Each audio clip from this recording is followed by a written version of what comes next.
प्रिय मित्रों, नमो नमः। संस्कृत कौमुदी में आप सभी लोगों का स्वागत है।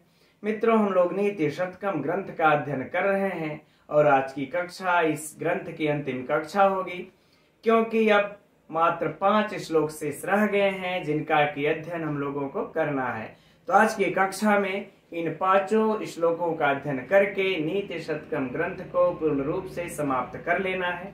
यद्यपि मित्रों कल कक्षा संचालित हुई होती तो यह ग्रंथ कल ही समाप्त हो गया होता, किंतु अस्वस्थ महसूस होने के कारण मैं कल कक्षा नहीं ले पाया। आप लोगों की जो निरंतरता भंग हुई मित्रों, उसका मुझे बेहद अफसोस है, खेद है। तो चलिए अब आज की कक्षा हम लोग प्रारंभ करते हैं परिशिष्ट भाग के इस 17वें श्लोक से, क्योंकि पिछली कक्षा में हम लोग 16 श्लोकों तक का मित्रों अध्ययन कर चुके हैं। तो एक बार पढ़ लिया जाए इसको। किम तेन हेम गिरिड़ा रजता दृढ़ा वा यत्राश्रिताश्च तरवस्त एव मन्यामहे मलयमेव यदाश्रयेण कंकोल निम्ब कुटजा अपि चंदनानि। मित्रों, इस श्लोक में महाकवि भर्तृहरि यह बता रहे हैं कि जो गुणवान होता है उन्हीं की प्रशंसा होती है और उन्हीं की प्रशंसा मैं भी कर रहा हूँ। ठीक, मैं भी करता हूँ, है ना। तो हम लोग इसको परीक्षा की दृष्टि से अध्ययन करते हैं। मित्रों, महाकवि भर्तृहरि कह रहे हैं कि किम अर्थात क्या, किम अर्थात क्या लाभ, है ना। तेन मतलब उस, है ना। तो किस करें कि हेम गिरिड़ा, हेम गिरिड़ा अर्थात मित्रों सुमेरु पर्वत, सुमेरु पर्वत, है ना। एकदम यह नोट कर लीजिएगा कि यहाँ पर हेमगिरिड़ा का अर्थ सुमेरु पर्वत, है ना। और रजताद्रिड़ा अर्थात सोने का पर्वत, है ना मित्रों, अर्थात सोने का पर्वत। और रजताद्रिड़ा यानी कि चांदी का पर्वत। तो चांदी का पर्वत मित्रों किसको कहते हैं? करें कैलाश पर्वत, है ना, कैलाश पर्वत। यह परीक्षा में मित्रों पूछा जा सकता है, तो इसको नोट कर लीजिएगा। हेमगिरिड़ा का अर्थ सुमेरु पर्वत अर्थात सोने का पर्वत। सोना का पर्वत भी याद कर लीजिएगा, है ना, सोने का पर्वत। और इधर लिख लीजिएगा चांदी का पर्वत, है ना। वाह मनया, तो करें उस सुमेरु पर्वत अर्थात सोने के पर्वत से, उस कैलाश पर्वत अर्थात चांदी के पर्वत से क्या लाभ, क्या लाभ। अब नीचे बता रहे हैं कि ऐसा क्यों कह रहे हैं। करे यत्र आश्रित आश्रिताश्च, करे जहां इनके आश्रय से, आश्रय में रहकर, है ना, इनके आश्रय में रहकर या आश्रय के कारण तरवह तरवह ते एव, तरवह तरवह ते एव अर्थात वृक्ष, तरवह अर्थात मित्रों वृक्ष क्या रह जाते हैं? वृक्ष ही रह जाते हैं। वृक्ष वृक्ष एव अर्थात ही रह जाते हैं, है ना। अर्थात उनकी वृद्धि नहीं हो पाती। जिनके आश्रय में रहकर वृक्ष वृक्ष ही रह जाते हैं, है ना। फिर से इस दोनों पंक्तियों के अर्थ को समझ लिया जाए। मित्रों कह रहे हैं कि उस सुमेरु पर्वत अर्थात सोने के पर्वत और उस चांदी के पर्वत से क्या लाभ, जहां जिसके आश्रय में रह करके वृक्ष वृक्ष ही रह जाते हैं। ठीक, अब नीचे कह रहे हैं कि मन्यामहे, मैं तो मानता हूं। मन धातु से महिंग प्रत्यय लगा है मित्रों। कह रहे हैं कि मैं तो मानता हूं। ठीक, मैं तो मानता हूं। अब कह रहे हैं किसको मानता हूं? तो कह रहे हैं मलयमेव, मलय पर्वत को ही, है ना। कह रहे हैं मलय पर्वत को ही, मैं मलय पर्वत को ही मानता हूं। यदाश्रयेण, जिसके आश्रय से, यदा यत आश्रयण मित्रों हम लोग संधि विच्छेद करके इसको पढ़ेंगे। तो यत आश्रयण, है ना, झलाम जसवंते का यहाँ पर उपयोग हुआ है, व्याकरणात्मक टिप्पणी में हम लोग देख लेंगे। तो कह रहे हैं यत आश्रयण, जिसके आश्रयण अर्थात आश्रय द्वारा, है ना, या आश्रय से कंकोल निम्ब कुटज, है ना मित्रों। कंकोल अर्थात हम अभी चर्चा करके बता देंगे कंकोल कुटज किसको कहते हैं। फिलहाल हम लोग इतना ही याद रखें कि कंकोल, फिर नींब अर्थात नींब अर्थात कह ले नीम का पेड़ जिसको हम लोग बोलते हैं नींब, और कुटज है ना। करें यह अपि अर्थात भी चंदनानी, चंदन हो जाते हैं, चंदन हो जाते हैं। यद्यपि मित्रों यहां पर किसी में चंदना शिव भी लिखा होगा, यह पाठ भेद प्राप्त होता है, तो आप लोग ऐसा मत समझिएगा कि यहाँ पर सर तो चंदनानी लिखे हैं, हमारे पुस्तक में चंदना शिव दिया हुआ है। तो यह पाठ भेद प्राप्त होता है, प्राचीन हो जाने के कारण आप लोग जान ही रहे कुछ त्रुटियां हो जाती हैं, है ना। चलिए अब इसके पूर्ण अर्थ को एक बार देख लेते हैं। कह रहे हैं कि उस सोने के पर्वत अर्थात सुमेरु पर्वत, उस चांदी के पर्वत से क्या लाभ, जिसके आश्रय में रह करके वृक्ष वृक्ष ही रह जाते हैं। मैं तो उस मलय पर्वत को ही मानता हूँ। अरे महाकवि भर्तृहरि कह रहे मित्रों कि मैं तो उस मलय पर्वत को ही मानता हूँ जिसके आश्रय में रह करके यह कंकोल, नींब और कुटज, यह वृक्ष भी चंदन हो जाते हैं, यह वृक्ष भी चंदन हो जाते हैं। अर्थात मित्रों जो गुणवान होता है उसी की प्रशंसा होती है, अभी चर्चा हम लोग कर लेंगे, ठीक है ना। लेकिन यह बात देखिए सत्य है कि जिसके आश्रय में रह करके जो व्यक्ति है वहीं अगर रह जाए, उसमें गुण की वृद्धि ना हो, उसके यश में वृद्धि ना हो, उसके कीर्ति में वृद्धि ना हो, तो फिर उसके आश्रय से क्या लाभ, कोई लाभ नहीं, है ना। इसीलिए कह रहे मैं तो मलय पर्वत को ही मानता हूं जिसके आश्रय में रह करके भी चंदन हो जाते हैं, है ना मित्रों। अब परीक्षा उपयोगी प्रश्नों की भी चर्चा होगी, लेकिन थोड़ी सी चर्चा मित्रों हम लोग यहाँ पर मलय पर्वत और कंकोल और निम्ब तो जानते हैं, कुटज की कर लेते हैं। तो मलय पर्वत देखिए मित्रों यह दक्षिण भारत का एक भाग है ना। हम लोगों के दक्षिण भाग में पड़ता है, मैसूर से या दक्षिण और जो है कि ट्रावनकोर से पूर्व की ओर, है ना, ट्रावनकोर से पूर्व की ओर पड़ता है यह मलय पहाड़, जिसको हम लोग मलय पर्वत, है ना। और यह 7 श्रेष्ठ पर्वतों में भी शामिल है मलय पर्वत। इसको मित्रों चंदन का पर्वत भी कहते हैं, क्योंकि यहाँ पर चंदन जो है कि बहुत ज्यादा मात्रा में होता है ना, चंदन यहाँ पर बहुत ज्यादा मात्रा में पाया जाता है, ठीक। इसीलिए मित्रों देखिए जब सुबह सुबह होता है तो जब हम लोग उठते हैं तो उस दक्षिण भाग से जो हवाएं बहती हैं वह अत्यंत सुगंधित बहती हैं, क्योंकि वो चंदन से होकर के आता है और हम लोगों को स्वास्थ्य की दृष्टि से लाभदायक भी होता है ना। इसीलिए सुबह में जब भी देखेंगे भोर में ब्रह्म मुहूर्त में तो दक्षिण की हवाएं ही बहती हैं और इस मलय पर्वत से ही होकर के आती हैं, जो हमें शीतलता प्रदान करती हैं और निरोगित भी बनाती हैं, ठीक। ये रह गई बात मित्रों मलय पर्वत की चर्चा। अब देखिए यह कंकोल, आप लोगों को यह भी दिमाग में प्रश्न उठता होगा कि यह कंकोल वृक्ष जो है मलय पर्वत पर जब होता है तो वह चंदन ही हो जाते हैं। यह कंकोल का वृक्ष क्या है? देखिए मित्रों यह कंकोल आप लोग भी जानते होंगे, इसको कंकोल मिर्च भी कहते हैं, है ना, इसको कंकोल मिर्च भी कहते हैं।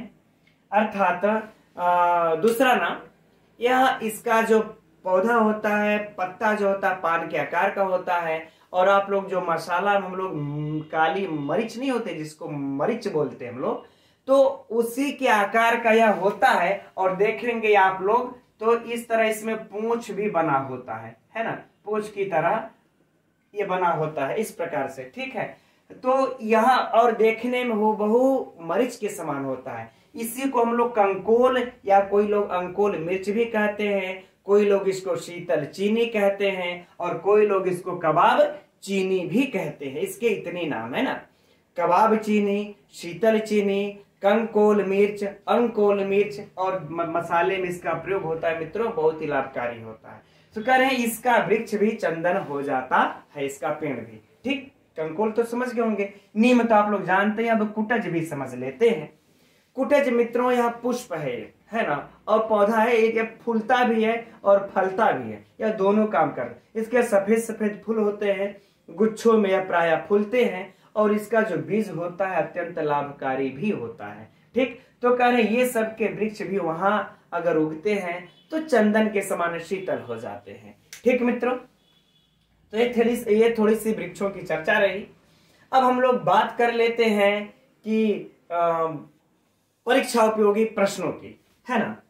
तो देखिए पहला प्रश्न तो मित्रों इस पंक्ति से बन जाएगा, और वह यह बन जाएगा, और यह पूछा जा सकता है आप लोगों से कि किस पर्वत के आश्रय में रह करके वृक्ष वृक्ष ही रह जाते हैं। हुआ ना बहुत बहुत महत्वपूर्ण प्रश्न आप लोगों के लिए कि नीति शतकम ग्रंथ के अनुसार किस पर्वत के आश्रय में रह करके वृक्ष वृक्ष ही रह जाते हैं। तो मित्रों यह दो नाम आप लोग उत्तर में लिख सकते हैं। अगर एक ही है तो एक ही को विकल्प में दे सकते हैं, अगर दोनों है तो उपरोक्त दोनों लगा सकते हैं। ठीक, अब बात आ गई मित्रों इस दूसरे इससे, है ना।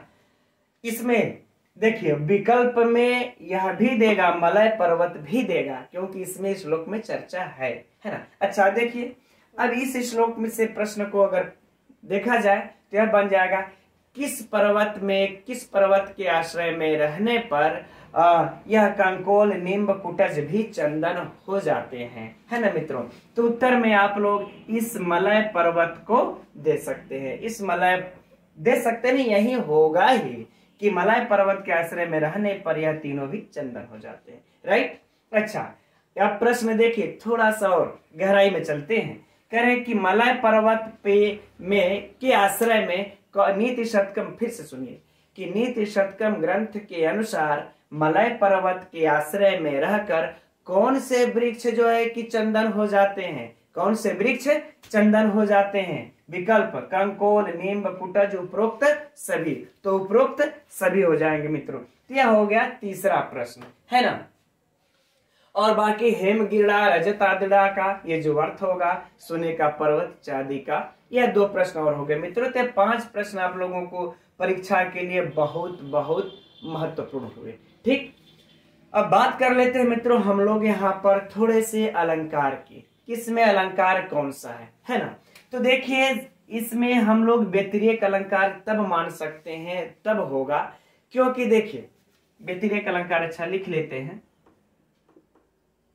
अब प्रश्न तो हो ही गया, थोड़ी सी अलंकार की हो जाए चर्चा।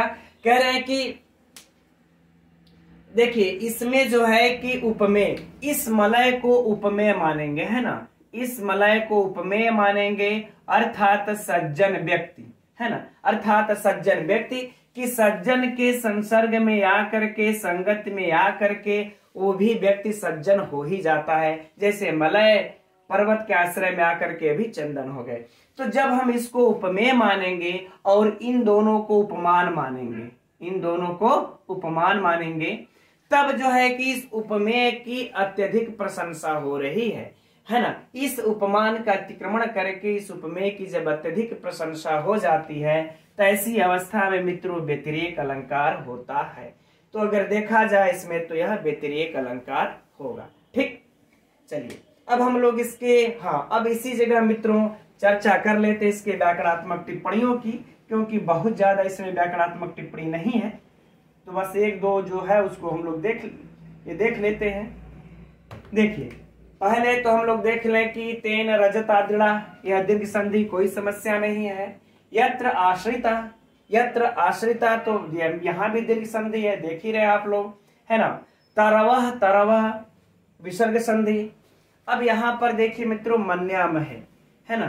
तो मन धातु से महिंग प्रत्यय हो करके, है ना मित्रों, लट लकार कौन सा है, लट लकार आत्मनेपद, आत्मनेपद के लट लकार में बनता है मन्याम है। यह हो गया आप लोगों को। मलय में कोई समस्या नहीं। और यत आश्रय जलाम जसवंते से तकार को दकार। ठीक, अब है देखिए यहाँ पर कंकोलश्च निम्बकाश्च कुटजाश्च। मित्रों यहाँ पर कौन सा समास हो जाएगा, द्वंद्व समास। तो बहुत ही आसान, कोई समस्या नहीं। तो अब हम समझ रहे हैं इसमें, और व्याकरणात्मक टिप्पणी में तो कुछ है भी नहीं जो कि परीक्षा में आप लोगों से पूछे और आप लोग उलझे। ठीक, तो अब चलिए मित्रों हम लोग आगे बढ़ते हैं अगले श्लोक के तरफ। तो यह रहा मित्रों अगला श्लोक 18वां, इसे हम लोग पढ़ लिया जाए विच्छेद कर करके, थोड़ा सा सरलता होगी अर्थ लगाने में। पतितः अपि कर आघात ही उत्पतति एव कंदुकः प्रायेण साधु वृत्तानाम अस्थायिन्यः विपत्त्यः। मित्रों इस श्लोक में महाकवि भर्तृहरि यह कह रहे हैं कि जो सज्जन लोग होते हैं उनकी विपत्तियां अस्थायी होती हैं। उसके लिए दृष्टांत भी दे रहे हैं। तो देखते हैं हम लोग, कहे पतितः अपि, यानी कि गिर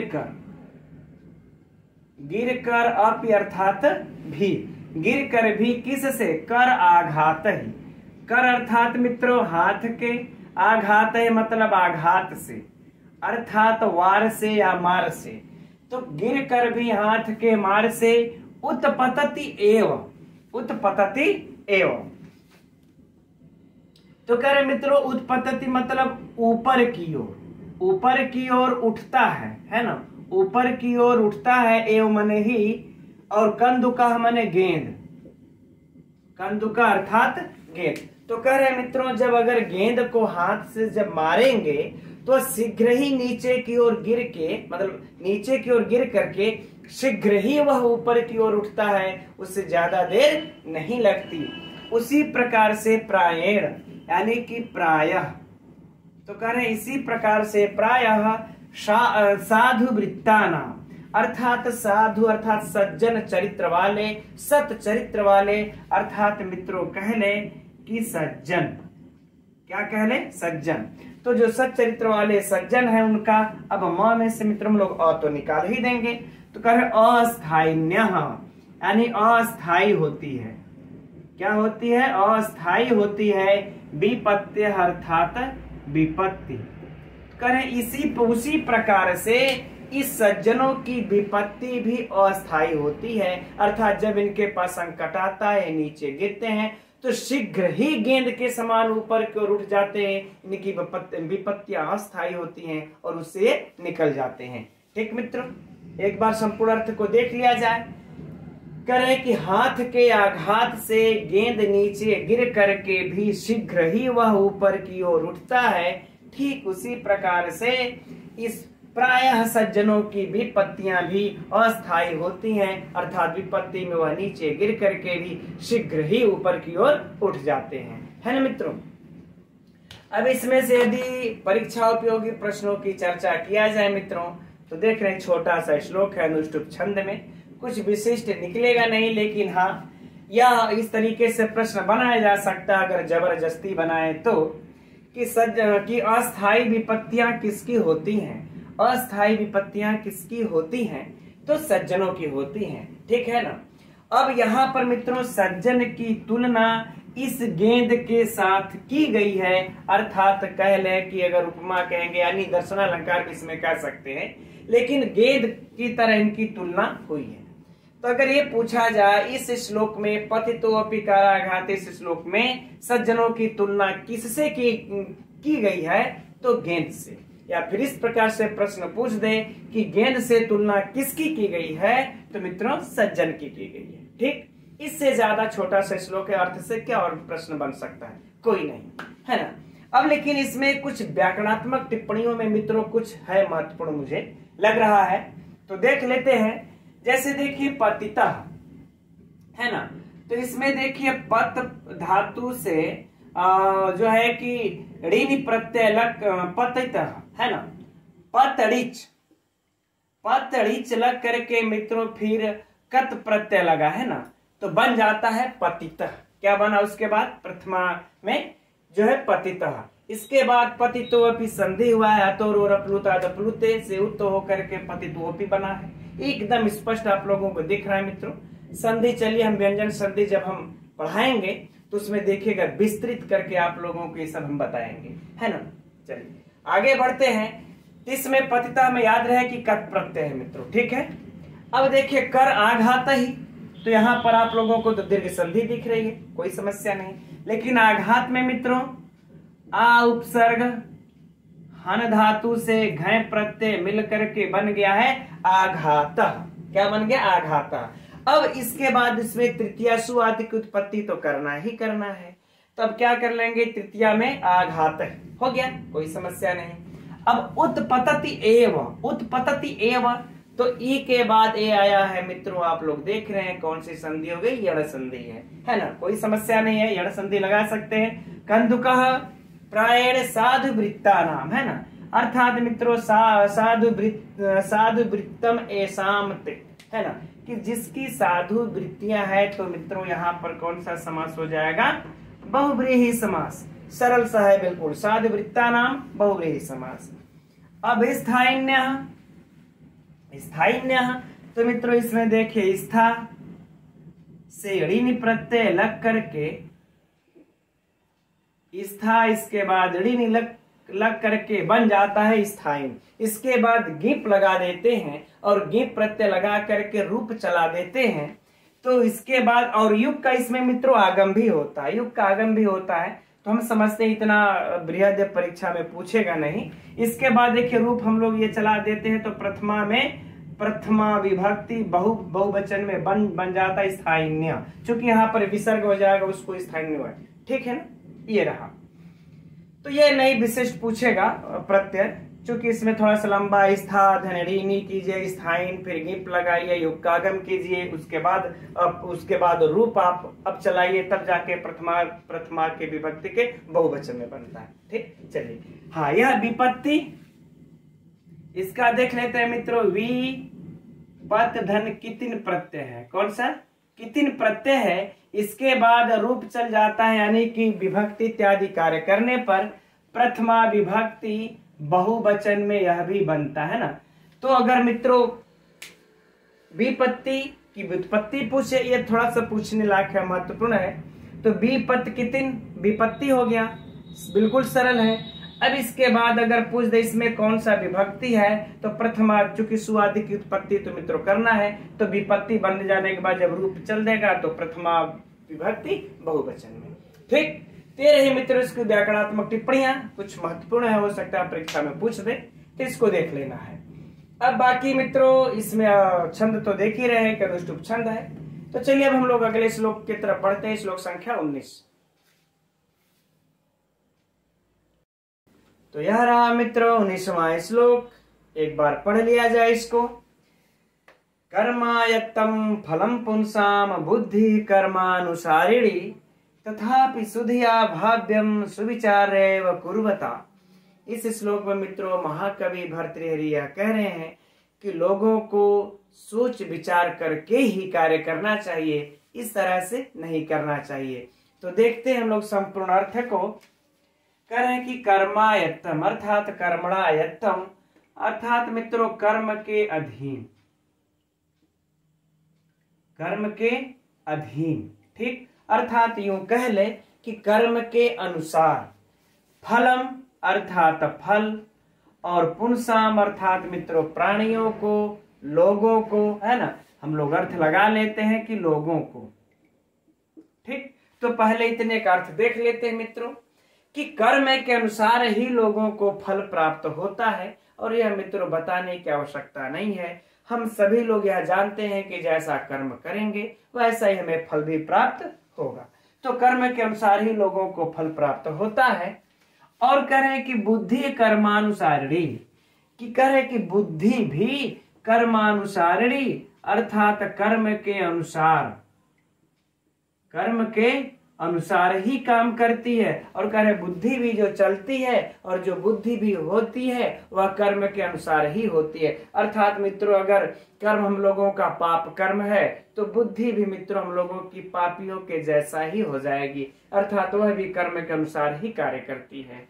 ठीक, अब आगे कह रहे हैं तथापि, कह रहे हैं कि इसलिए, फिर भी, है ना, कह रहे हैं फिर भी इसलिए सुधिया अर्थात मित्रों जो बुद्धिमान पुरुष हैं, बुद्धिमानों को, भले ही, कहने का इनके बात यह है मित्रों, भले ही वह बुद्धिमान है ना, लेकिन फिर भी उनको भाव्यम अर्थात मित्रों, तो अर्थ तो इसका होता है होना, है ना, चाहिए। और सुविचार्य मित्र, सुविचार्य एव, है ना, सुविचार एव अर्थात अच्छी प्रकार से विचार कर ही, अच्छी प्रकार से विचार कर, विचार कर, एव मने ही, कुर्वता मने करना चाहिए, कुर्वता मने करना चाहिए। करे इसलिए बुद्धिमानों को, अच्छी बुद्धिमानों को भी, जो सामान्य पुरुष है उनको तो बातें छोड़ दीजिए, है ना। इसलिए करें कि जो बुद्धिमान है उनको भी अच्छी प्रकार से सोच विचार करके कर्म करना चाहिए, कार्य करना चाहिए, कि कहीं ऐसा तो नहीं कि इसका फल हमें बुरा प्राप्त हो या फिर मेरा पुण्य कर्म नहीं है। ठीक है मित्रों, तो एक बार संपूर्ण अर्थ को देख लेते हैं। कह रहे हैं महाकवि भर्तृहरि कि लोगों को कर्म के अनुसार ही, कर्म के अधीन ही फल प्राप्त होता है और उनकी बुद्धि भी कर्म के अनुसार ही होती है। इसलिए बुद्धिमानों को अच्छी प्रकार से सोच विचार करके कार्य करना चाहिए। ठीक मित्रों, अब परीक्षा उपयोगी अगर कुछ इसमें से हम लोग अगर प्रश्न को ढूंढा जाए इसके अर्थों में से, है ना, तो यह तो कोई प्रश्न है ही नहीं, मतलब बनेगा ही नहीं कि लोगों को किसके अनुसार फल प्राप्त होता है, तो कर्म के अनुसार, है ना, और बुद्धि किसके अनुसार चलती है, तो कर्म के अनुसार। हाँ, यह कह सकते हैं कि नीति शतकम के अनुसार किस लोगों को अच्छी प्रकार से सोच विचार करके काम करना चाहिए। तो अगर मित्रों अगर सज्जन दिया है, बुद्धिमान दिया है ना, इस प्रकार से दिया हुआ, तो हम लोग सज्जन मूर्ख तो नहीं लगाएंगे, मूर्ख तो नहीं लगाएंगे, लेकिन सज्जन को भी नहीं लगाएंगे, क्योंकि यहाँ पर बुद्धिमान की बात कर रहे हैं। इसलिए बुद्धिमान को भी अच्छी प्रकार से सोच विचार करके कार्य करना चाहिए। तो प्रश्न फिर से एक बार सुन लिया जाए मित्रों कि नीति शतक ग्रंथ के अनुसार किन लोगों को, है ना, भाव्यम सुविचार कुर्वता, है ना, तो सुधिया। ठीक, चलिए अब इसमें बात देख लेते हैं मित्रों हम लोग। बाकी कोई विशिष्ट तो अनुष्टुप छंद है, कोई विशिष्ट और प्रश्न आगे इसका अर्थ से बनेगा नहीं। अब हम लोग इसका व्याकरणात्मक टिप्पणियों को देख लेते हैं मित्रों, महत्वपूर्ण है वो, है ना, क्योंकि कर्मायत्तम, कर्मणा आयत्तम, यह बहुत महत्वपूर्ण है। षष्ठी तत्पुरुष समास पूछने के लिए आप लोगों को, इसमें जरा भी संशय नहीं है, वेरी वेरी महत्वपूर्ण, इसको जो है कि अंडरलाइन कर ही लीजिएगा। फलम पुंसाम बुद्धि, कोई बात नहीं, कर्म अनुसारणी, तो दीर्घ संधि है मित्रों। अब बात कर लेते हम लोग अनुसारणी की, तो देखिए अनुपसर्ग पूर्वक स्त्री धातु से ऋणी प्रत्यय लग करके, है ना,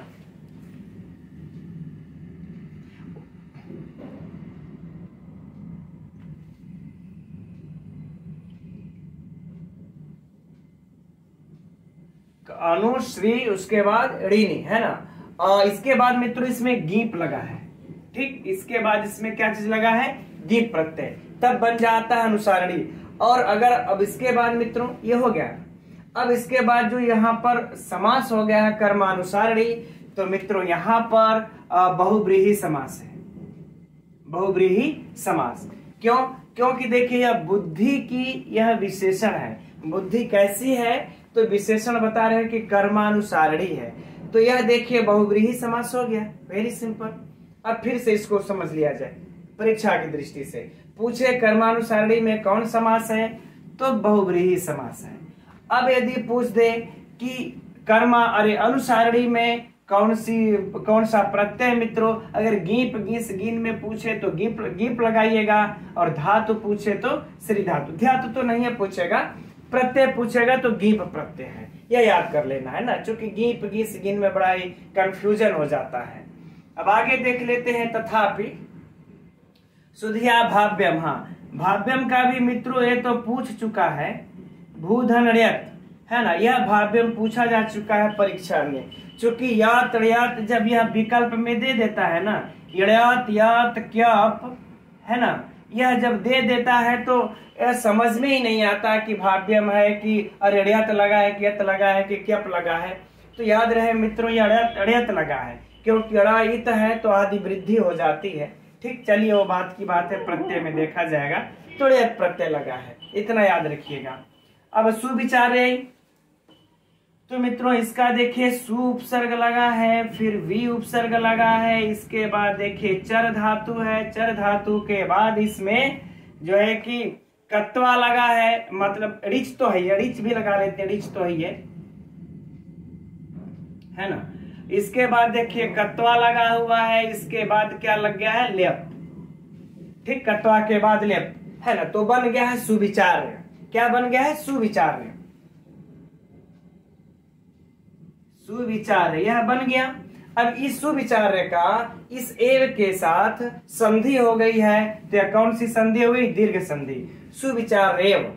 वेरी सिंपल है ना।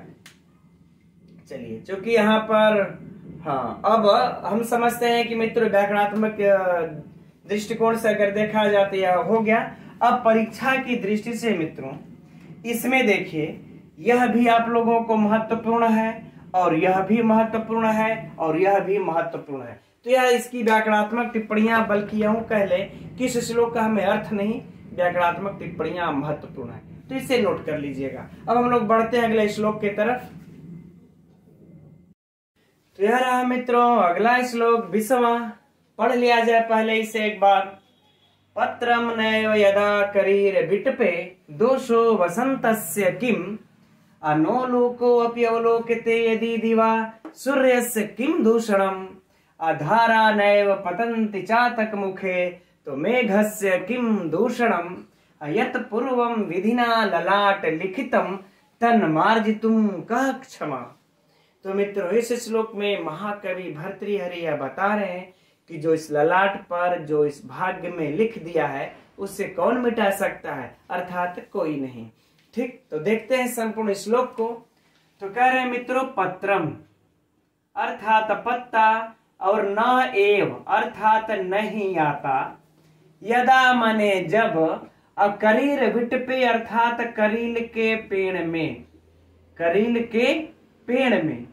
मित्रों करील जो लोग गांव देहात से लगभग जुड़े होंगे वो लोग जानते होंगे, जो बांस का पेड़ होता है, वृक्ष होता है, उसमें जो नए जब उसके निकलते हैं तो उसको हम लोग करील बोलते हैं, उसमें पत्ते नहीं आते, है ना। तो कह रहे हैं दोषो, दोषा अर्थात मित्रों दोष, वसंतस्य अर्थात वसंत का, किम मने क्या।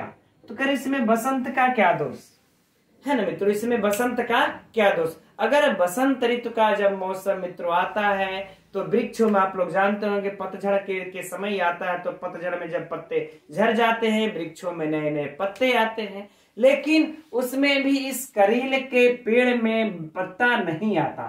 तो जब इस करील के पेड़ में पत्ता नहीं आता तो इसी चीज को महाकवि भर्तृहरि कह रहे हैं कि जब करील के पेड़ में पत्ता नहीं आता है तो इसमें बसंत ऋतु का क्या दोष है, अर्थात कोई दोष नहीं, वह उसका भाग्य ही वैसा है कि उस ऋतु में भी तुम्हारे ऊपर पत्ते नहीं आएंगे। फिर आगे कहते ना उल्का अपि अवलोकते, कह रहे कि न अर्थात नहीं और उल्का अर्थात उल्लू, कह रहे जब उल्लू नहीं, अपि मने भी, अवलोकते मने देख पाता या देखता है, यदि मने यदि, दिवा मने दिन में, कह रहे यदि दिन में जब उल्लू नहीं देख पाता है, उल्लू नहीं देखता है, तो सूर्य से किम दूषणम, तो कह रहे इसमें सूर्य का क्या दोष, सूर्य का क्या दोष, कोई दोष नहीं सूर्य का। सूर्य तो सबको दिखने के लिए प्रकाश करते ही करते हैं, लेकिन यदि उस दिन में अगर उल्लू नहीं देख पाता है, इसमें सूर्य का क्या दोष है, कोई दोष नहीं है। कह रहे धारा नैव पतंती, कह रहे जो वर्षा के जल की जो बूंदे हैं, धारा अर्थात जल की बूंद, अन्ना मतलब नहीं और पतंती माने गिरती है ना। करे जल की बूंदे नहीं गिरती है किसके मुख में, चातक के मुख में, तो मेघस्य अर्थात मेघ का, किम दूषणम क्या दोष, तो इसमें मेघ का क्या दोष है, वो तो वर्षा करता ही करता है, लेकिन अगर चातक के मुंह में एक भी बूंद यदि नहीं गिरती है तो इसमें मेघ का क्या दोष, कोई दोष नहीं। इसलिए कह रहे हैं कि यत पूर्वम, कि सुनो भाई, यत मतलब कि जो कुछ भी, पूर्वम मने पहले, जो कुछ भी पहले, विधिना मतलब ब्रह्मा ने, ब्रह्मणा अर्थात विधिना ब्रह्मणा अर्थात ब्रह्मा ने, ललाट लिखितम, कि इस ललाट पर, इस मस्तक पर, है ना, इस ललाट पर, इस मस्तक पर, कह ले या फिर कह ले भाग्य में, सीधे सीधे लोगों कहते हैं ना कि तुम्हारे भाग्य में नहीं है, तो या फिर कह ले जो भाग्य पर, मस्तक पर जो लिख दिया है ब्रह्मा ने, इस ललाट पर, इस भाग्य में जो लिख दिया है, तत्मार्जितुम, तत् मतलब वह कह लें चाहे उसको कह लें, उसको मार्जितुम माने मिटाने में, पूछने में, मिटाने में। कह अर्थात कौन, कह अर्थात कौन, क्षमा अर्थात मित्रों समर्थ है। तो कह रहे उसको मिटाने में कौन समर्थ है, अर्थात कोई समर्थ नहीं है। ठीक, तो एक बार मित्रों संपूर्ण अर्थ को देख लेते हैं पुनः। कह रहे कि यदि बसंत ऋतु में करील के पेड़ में भी पत्ता नहीं आता है तो इसमें बसंत ऋतु का क्या दोष। उल्लू यदि दिन में भी नहीं देख पाता है तो इसमें सूर्य क्या क्या दोष। और कह रहे यदि जल की बूंदें चातक के मुख में एक भी नहीं गिरती हैं तो इसमें मेघ का क्या दोष। इसलिए भाग्य में जो ब्रह्मा ने पहले ही लिख दिया है उसको मिटा सकने में कौन समर्थ है ना मित्रों, अर्थात कोई नहीं समर्थ है। जो भाग्य का लेखन हारा कौन मिटावे, कोई नहीं मिटा सकता मित्रों। ठीक, अब हम लोग देखते हैं इसमें परीक्षा की दृष्टि से प्रश्न। तो इसमें देखा जाए मित्रों तो इस चारों पंक्ति से एक एक प्रश्न तो बन ही सकते हैं। जैसे पहले पंक्ति से देखा जाए तो करील के पेड़ में यदि पत्ता नहीं आता तो किसका दोष नहीं है, बसंत ऋतु का दोष नहीं है। या फिर पलट देंगे प्रश्न को तो बसंत ऋतु का दोष किसमें नहीं है, तो उत्तर हो जाएगा कि करील में पत्ता नहीं आता है तो उसमें दोष नहीं है। दूसरे भी प्रश्न से कि दिन में यदि उल्लू नहीं देख पाता तो इसमें किसका दोष नहीं है, सूर्य का दोष नहीं है।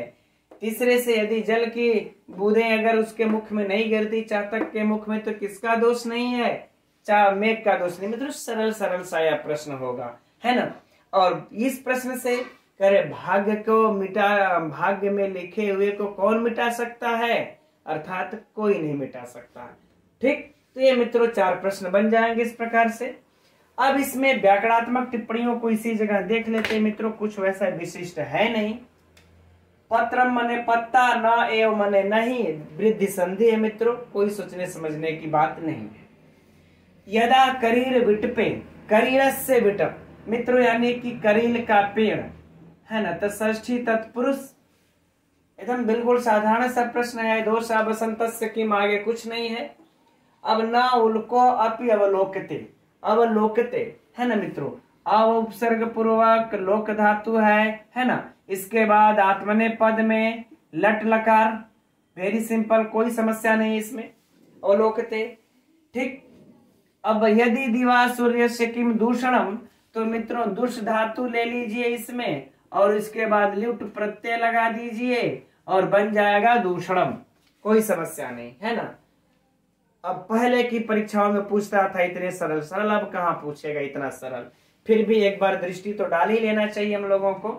धारा न एव पतंती, अब यह भी आप लोग जान ही रहे लट लकार बहुवचन, यह कहाँ पूछने वाला है अब ऐसे प्रश्नों को। ठीक, आगे में मित्रों चातक मुखे मेघ से किम दूषणम, वही बातें हैं। अब यत पूर्वम विधिना ललाट लिखितम, ललाट लिखितम यानी कि ललाटे लिखितम, ललाट पर लिखा हुआ, तो मित्रों कौन हो जाएगा, सप्तमी तत्पुरुष हो जाएगा, राइट। अब आगे है लिखितम, तो लिख धातु से कत प्रत्यय लग करके बन जाएगा मित्रों लिखितम, सरल सा है बिल्कुल, लिखने के यहाँ पर कोई जरूरत नहीं। अब तत् मार्जितुम, तो मित्रों मृज धातु से तुमुन प्रत्यय। अब बताइए यह भी कोई, अब आप लोगों के हम समझ रहे हैं आप लोग जिस स्तर पर पहुंच चुके हैं इस स्तर पर इन सबों की कोई जरूरत नहीं है लिखने पढ़ने बताने की, ऐसे ही समझ जाएंगे। अब आगे देखिए क्षमा, है ना, क्षमा क्षम धातु से अच प्रत्यय बन जाएगा क्षमा, कोई समस्या नहीं, हम समझते ही सबको बताने की आवश्यकता नहीं आप लोगों को मित्रों। बाकी इसमें शार्दुल विक्रीडी छंद है ना।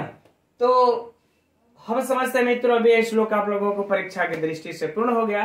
अगला देखते हैं और अंतिम श्लोक अत्यंत से अत्यंत महत्वपूर्ण है वह।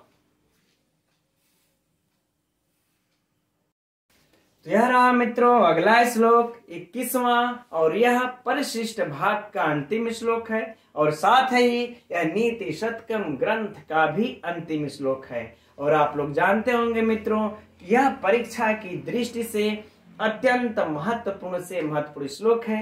इस श्लोक से परीक्षा में प्रश्न पूछा जा चुका है और पूछा भी जाएगा, इसलिए हम लोग इसका अध्ययन ध्यान से करते हैं। तो पढ़ लिया जाए एक बार। कह रहे याम चिंतयामि सततम मयि सा विरक्ता साप्यन्यमिच्छति जनम स जनोन्य सक्तः अस्मत् कृते च परिशुष्यति काचिदन्या दिक्ताम च तम च मदनम च इमाम च माम च। है ना मित्रों, इस श्लोक में महाकवि भर्तृहरि इतने लोगों को धिक्कार कर रहे हैं, ठीक, अपने को भी कर रहे हैं। तो देखते हैं हम लोग परीक्षा की दृष्टि से इसके अर्थ को। वैसे आप सभी लोग इसका प्रायः अर्थ जानते ही होंगे। कह रहे हैं कि याम, याम अर्थात जिस, जिस क्या मतलब मित्रों हो जाएगा, जिस स्त्री में, याम जिस, जिस कह रहे हैं मित्रों स्त्री में, जिस स्त्री की चिंतयामि, है ना, जिस स्त्री की चिंतयामि अर्थात मैं चिंतन करता रहता हूं,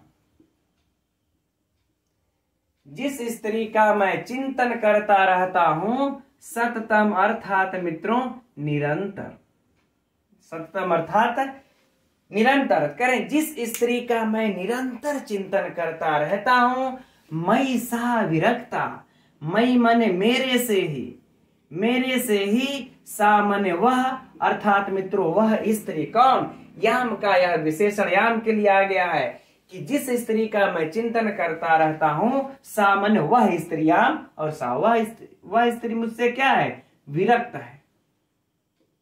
ठीक, तो अर्थ हो गया कि जिस स्त्री का मैं निरंतर चिंतन करता रहता हूं, वह स्त्री ही, सा माने वह स्त्री ही मुझसे विरक्त है।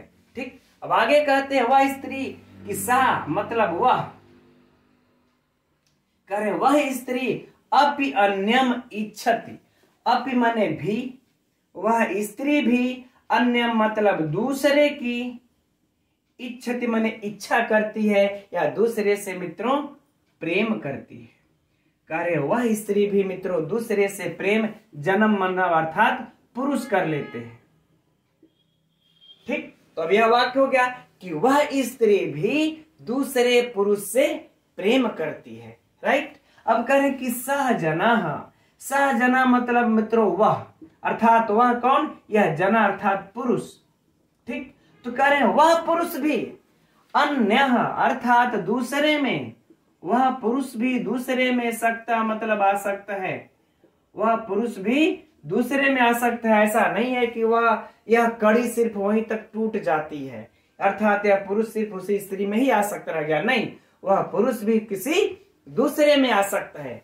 अब अपनी बात कर रहे हैं, कह रहे अस्मत् कृते, और कह रहे हैं कि मेरे लिए भी, है ना, अर्थात मेरे लिए भी, च मने और, परिशुष्यति अर्थात मित्रों तड़प रही है, काचिद अन्य मतलब मित्रों कोई अन्य, अर्थात कोई दूसरी, और कह रहे हैं कि मेरे लिए भी, ऐसी भी बात नहीं है कि हमारे में कोई अनुरक्त नहीं है, नहीं, मेरे लिए भी कोई दूसरी तड़प रही है। ठीक, इसलिए मित्रों क्या कह रहे हैं कि धिक्ताम च, कि धिक्कार है ना, क्या कह दिए कि धिक्कार है, किसको, ताम मने उस, किस, ये जिस स्त्री का मैं चिंतन करता रहता हूं, याम जिस स्त्री का मैं चिंतन करता रहता हूं, ताम उस स्त्री का, अर्थात प्रिया का, प्रिया कह ले मित्रों, अच्छा है, ताम मतलब उस स्त्री का। राइट, अब आगे कहते तम, तम मने उसको भी धिक्कार है, किसको, जना, जो किसी अन्य स्त्री से वह प्रेम करती है मित्रों, तो वह क्या हो जाएगा यहाँ पर, पुरुष, तो कह रहे उस पुरुष को भी धिक्कार है। आगे कहते हैं मदनम, और कह रहे हैं इस कामदेव को भी धिक्कार है, यह कामदेव को भी धिक्कार है जिसने सबको एक दूसरे का अवहेलना करके अनुरक्त में लगाया है ना। अब कह रहे च इमाम, च इमाम माने इसको, किसको, काचिदन्या को, है ना, कोई दूसरी जो मेरे में अनुरक्त है, इमाम अर्थात इस वेश्या को। ठीक, और कह रहे माम, और लास्ट में कह देते माम मतलब मुझको भी, अर्थात कह रहे मुझको भी धिक्कार है ना मित्रों। इसके लिए मित्रों थोड़ा सा पूर्ण अर्थ को हम लोग देखेंगे बाद में, एक कहानी है, किंवदंती है, बहुत ही प्रसिद्ध है, आप सभी लोग प्रायः जानते होंगे, लेकिन एक बार शॉर्टकट में उसकी चर्चा कर लेते हैं कि देखिए, जब ये महाकवि भर्तृहरि राजा थे तो कहा जाता है कि इनके राजदरबार में एक कोई पुरुष, कोई साधु, सन्यासी, ज्ञानी, महर्षि आए। वह जरानाशक फल लेकर के आए थे। जरानाशक अर्थात जिसको खाने से व्यक्ति की वृद्धावस्था नष्ट हो जाती है, अर्थात वह चिरयौना बना रहता है। तो वह लेकर के आते हैं और राजा को देते हैं। कहते हैं, राजन आप तो बहुत अच्छे राजा हैं और आप इसको खा लेंगे, आप चिरयौना तक बने रहेंगे, तो इस प्रजा की देखभाल करेंगे। तो मित्रों, राजा भर्तृहरि ने क्या किया? अब आप लोग जानते हो कि कोई बहुत अच्छी बहुमूल्य वस्तु अगर हम लोगों को प्राप्त हो जाती है तो हम लोग चाहते हैं, कोई भी मानव का है स्वभाव मित्रों, कि वह चाहता है कि इस बहुमूल्य अमूल्य वस्तु का उपभोग मेरा जो सबसे चाहने वाला हो, जिसको वो सबसे अत्यधिक प्रेम करता है, वह उसको सोचता है वह उपभोग करे, वह उसका भोग करे, मैं उसको दे दूं। ठीक यही बातें सोच करके महाकवि भर्तृहरि ने उस जरानाशक फल को अपनी प्रिया को दे दिए, जिसमें यह अनुरक्त रहते थे, चिंतन करते रहते थे, उसका दे दिए कि मैं खा करके क्या हम करेंगे इसको, यह मेरी प्रिया खा ले, वह चिरयौना बनी रहे। अब वह इनकी स्त्री भी, वह प्रिया भी क्या करती थी? दूसरे पुरुष में अनुरक्त थी। तो वह जब दूसरे से प्रेम करती थी तो वह फल भी क्या की? सोची कि अब हम खा करके इसको क्या करेंगे, हम दे देते हैं इसे जिसमें हम अनुरक्त, जिसको सर्वाधिक प्रेम करती थी। तो उस पुरुष को भी दे दी। वह पुरुष भी कहा कि अरे अब छोड़ो ना, हम खा करके क्या करेंगे इसको, हम जो है कि सबसे ज्यादा जो प्रेम खाते वो अगर खाएगी तो बड़ा प्रसन्न होगी, मेरे ऊपर बड़ा प्रसन्न होगी और मेरे से सर्वाधिक वह भी प्रेम करेगी। वह ऐसा सोच करके वह पुरुष ले गया, उस वेश्या को दे दिया, है ना। वह एक वेश्या से प्रेम करता था तो उसको दे दिया।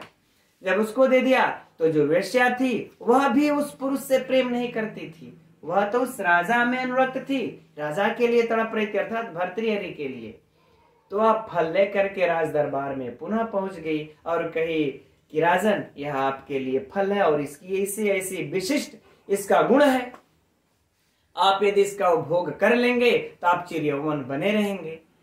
ठीक, अब उस फल को देखते ही भर्तृहरि को समझने में यह बातें देर नहीं लगी और उसकी जब जांच किए तो यह कड़ी उनके सामने आई। कहा जाता है कि जब यह कड़ी उनके सामने आई तो वह छोड़ करके विरक्त हो गए और उसके बाद वैराग्य शतक जो है कि ये नीति शतक की रचना की। मित्रों, एक बात यह भी मिलती है कि यह श्लोक कहा जाता है कि यह नीति शतकम के सभी प्रतियों में मिलता भी नहीं है, सभी संस्करण में नहीं मिलता है ना। क्योंकि कहा जाता है कि कोई भी व्यक्ति हो मित्रों, चाहे आप हो चाहे हम हो, अपने घर की कमियां, अपने घर की बुराइयों को इस प्रकार से नहीं लिखेगा तो फिर महाकवि भर्तृहरि कैसे लिख सकते हैं? इतना उच्च कोटि का विद्वान, सोचनीय बात है मित्रों यह। ठीक, इसलिए कहा जाता है कि इन्होंने लिखा भी नहीं है। लेकिन अब हम लोगों के सिलेबस में है, हम लोगों को LT ग्रेड में इसको ChatGPT में अध्ययन करना है और पूछता है प्रश्न, तो अध्ययन तो करना बनता है। ठीक, तो यह कह रहे हैं कि इस प्रकार से, इसीलिए अब देखिए, अब हम लोग यहां चलते हैं, कह रहे हैं इसीलिए जो है कि अब सबको धिक्कार कर रहे हैं। तो सबसे पहले तो उस प्रिया को धिक्कार करते हैं जिसके में यह अनुरक्त थे, है ना। तो मित्रों, परीक्षा में यह पूछा जाता है किस ताम से किसको संबोधित किया गया है, एकदम एक एक करके अपने पुस्तक में, अपने नोट्स में इस प्रकार से अंडरलाइन करके मित्रों नोट कर लीजिए कि किसका क्या अर्थ है, क्योंकि एक नहीं कई बार परीक्षाओं में पूछ चुका है इनमें से विभिन्न को और पूछेगा भी। तो ताम माने सबसे पहले कहते उस प्रिया को धिक्कार है, उस प्रिया को धिक्कार है जिसमें मैं अनुरक्त हूं। ठीक, क्यों धिक्कार है? क्योंकि किसी और में अनुरक्त है, हम अनुरक्त है तो मुझसे वो प्रेम नहीं करे, किसी और में अनुरक्त है। फिर कहते उस पुरुष को भी धिक्कार है, कम से कम वो पुरुष से प्रेम करती थी तो पुरुष भी उससे प्रेम करता, लेकिन पुरुष भी तो उस वेश्या में अनुरक्त है, इसलिए इस पुरुष को भी धिक्कार है। ठीक, और फिर कहते हैं कामदेव को भी धिक्कार है, क्योंकि कामदेव मित्रों उसी के कारण से तो लोग एक दूसरे में अनुरक्त हैं। ठीक। फिर कहते इस वेश्या को भी धिक्कार है। क्यों धिक्कार है? क्योंकि पुरुष इसके में जब अनुरक्त था तो इसको इसके में अनुरक्त होना चाहिए था, लेकिन ये तो मेरे में अनुरक्त है। फिर कहते हैं कि अब मां अर्थात मुझको भी धिक्कार है, क्योंकि जब मेरे में वेश्या अनुरक्त है तो मैं इसमें अनुरक्त न रह करके मैं क्या कर रहा हूं, इस प्रिया में, इसमें अनुरक्त हूं। इसलिए मित्रों कह रहे हैं इतने को धिक्कार है ना। हम समझते हैं अर्थ तो समझ में आ ही गया होगा, है ना। अब देखिए मित्रों, इसमें हो सकता है कि क्रम भी पूछ दे, परीक्षा में हम लोगों से क्रम भी पूछ दे कि इसमें जो है कि पहले, सबसे पहले किसको धिक्कार कहते हैं, सबसे पहले किसको धिक्कार करते हैं। तो मित्रों सबसे पहले धिक्कार इन्होंने प्रिया को किया, 1 नंबर, इसको नोट कर लीजिए। दूसरे नंबर पर किसको धिक्कार करते हैं, यह भी क्रम भी पूछ सकता है। तो दूसरे नंबर पर इनको, तीसरे नंबर पर कामदेव, चौथे नंबर पर वेश्या और 5वें नंबर पर अपने को धिक्कार करते हैं। अगर इस प्रकार से प्रश्न परीक्षा में पूछ दे कि महाकवि भर्तृहरि अपने को किस नंबर पर धिक्कार करते हैं, तो 5वें नंबर पर। सबसे पहले किसको धिक्कार किए हैं, तो उस प्रिया को, स्त्री को किए हैं। ठीक मित्रों, तो हम समझ रहे हैं कि यह परीक्षा की दृष्टि में जो भी प्रश्न पूछा है यही पूछा है, और ये पंक्ति अब आप लोगों को क्लियर, स्पष्ट हो चुकी होगी। ठीक, एक बार हम समझ रहे हैं कि संपूर्ण अर्थों को भी देख लिया जाए, उसके बाद व्याकरणात्मक टिप्पणी को देखा जाएगा। करें, जिस स्त्री का मैं निरंतर चिंतन करता रहता हूँ वही मुझसे विरक्त है, और वह किसी दूसरे पुरुष की इच्छा करती है, दूसरे पुरुष से प्रेम करती है, और वह पुरुष भी किसी दूसरे में आसक्त है, और मेरे लिए भी कोई दूसरी तड़प रही है, इसलिए उस प्रिया को धिक्कार है, उस पुरुष को धिक्कार है, उस कामदेव को धिक्कार है, उस वेश्या को धिक्कार है, और मुझको भी धिक्कार है। हम समझ रहे हैं मित्रों, अब इसमें से आप लोगों के परीक्षा के लिए प्रश्न सब स्पष्ट हो गया। हाँ, ये पंक्ति भी मित्रों हम लोगों को रट सा जाना है, क्योंकि इसमें से खाली स्थान भी भरने के लिए दे सकता है। ठीक, तब हम लोग इसके व्याकरणात्मक टिप्पणियों को देखते हैं। वैसे कुछ विशिष्ट तो है नहीं, लेकिन 1-2 है, तो इसके व्याकरणात्मक टिप्पणियों को भी मित्रों देख लेते हैं हम लोग। याम चिंत्यामि सततम, इधर तो कुछ सोचना है नहीं आप लोगों को। सततम सम उपसर्ग पूर्वक तन धातु से कत प्रत्यय लगा दीजिए, बन जाएगा सततम, बहुत आसान। मैसा विरक्ता, विरक्ता का देख लेते हैं। वी उपसर्ग पूर्वक रंज धातु लगाइए, फिर कत प्रत्यय लगा करके टाप लगा दीजिए, बन जाएगा विरक्ता, कोई समस्या नहीं है। ठीक, सा अपि अन्यम इच्छति, संधि तो पकड़ने में आप लोगों को देर अब लगेगी नहीं मित्रों। यहाँ पर आगे देखिए, जन्म से अन्यो असक्त, अरे सक्त, इसमें देखिए संज धातु है, और उसके बाद कत प्रत्यय, क्या बन जाएगा, सक्त, है ना। अब आगे देखते हैं, अस्मत् कृते च परिशुष्यति काचिदन्या दिक्ताम च, ये वाली में मित्रों जो है ना, देख रहे ना, तम मदनम इमाम माम, सब में द्वितीय विभक्ति है। तो ये परीक्षा के लिए वेरी वेरी, अब इसके आगे यूं समझ लीजिए ये सब पूछेगा ही नहीं। अगर व्याकरणात्मक टिप्पणी इसमें से पूछता है तो यही पूछ देगा पंक्ति उठा करके कि किस सूत्र से इसमें द्वितीय विभक्ति हुई है, चाहे कौन सी विभक्ति है।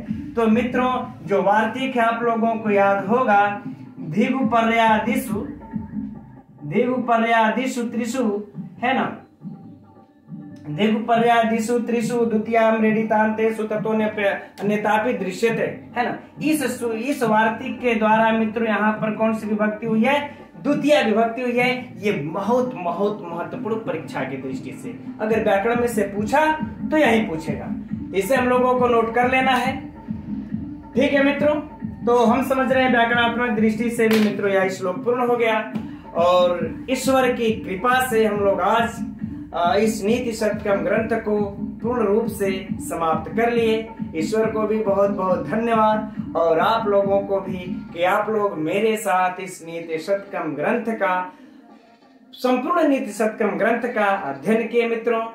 तो अब आगे किस चीज का अध्ययन करना है, यद्यपि मैंने भी डिसाइड नहीं किया है, आप लोग जैसा कहेंगे वैसा उस व्याकरण या साहित्य या छंद अलंकार जो भी हो, कल चर्चा तो ऐसा हो रही थी, अब मतलब परसों, जैसा आप लोग कहेंगे मित्रों उसका अध्ययन होगा। ठीक, तब हम लोग कल मिलेंगे ठीक इसी समय 7:30 बजे। तब तक के लिए मित्रों, नमो नमः।